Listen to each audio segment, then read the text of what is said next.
Sir இப்போ தொடர்ந்து ஒவ்வொரு மாவட்ட செயலாளர் கட்சியிலிருந்து விலகிறத அறிவிச்சிருக்காங்க. நேற்று காலியமாக இன்னைக்கு வந்து பார்த்தீங்கன்னாக்கா பாவேந்தர் நம்ம ராணிப்பேட்டை கிழக்கு மாவட்ட செயலாளர் வந்து விலகிறதா காலையில் அறிவிச்சிருக்காரு. எப்படி பார்க்குறீங்க? தொடர்ந்து இந்த மாதிரி நடந்துட்டு இருக்கு. இது அவரவர் விருப்பம். இது ஒரு ஜனநாயக இயக்கம். விரும்பியவோ வருவாங்க, விரும்பி போவாங்க. அதை போய் பேசிக்க வேண்டியது. இது ஒரு செய்தியா நீங்க ஒவ்வொரு முறையும் கேட்குறீங்க, நான் பதில் சொல்ல வேண்டியது. அதை விடுங்க. இது என் கட்சி பிரச்சனை. விருப்பம் இருந்தா இருக்கலாம். இது ஜனநாயக இயக்கம். யாரும் வரலாம், போகலாம். நாங்க எடுத்து வைக்கிற கொள்கையில ஈடுபாடு இருக்குது. இது வரணும்னா வருவாங்க, இல்ல வேற ஒரு காரணம் இருக்குது போகணும்னா போவாங்க. அது போய் யார் கையிலையும் காலையும் விலங்கு போட்டு இடிச்சு பிடிச்சு நிறுத்துறது இது இயக்கம் இல்லை. அதை விட்டுருங்க. அது இப்போ கேட்குற இதை கேட்கும்போது எல்லாமே சிரிப்பாங்க. என் கட்சியில் இருக்க பிரச்சனை நாட்டுக்கு பிரச்சனையா? இப்போ மொழியை பற்றி பேசுனீங்க, அது பிரச்சனை.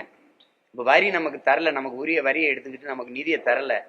இந்திய ஒன்றிய அரசு தராம தமிழ்நாட்டு மக்களை வஞ்சிக்குதுங்கிறது ஒரு மக்களுக்கான பிரச்சனை. அதை தான் பேசணும். இதை விடுங்க. இது எங்க பிரச்சனை, சொந்த பிரச்சனை.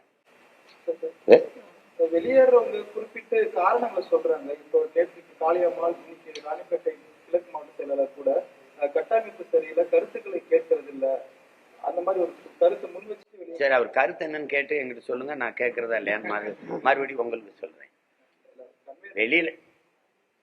வெளியில போகும்போது இது கட்டமைப்பு சரியில்லை அப்படின்னா, கட்டமைப்பு சரியில்லைன்னா என்ன பண்ணாரு அவர்?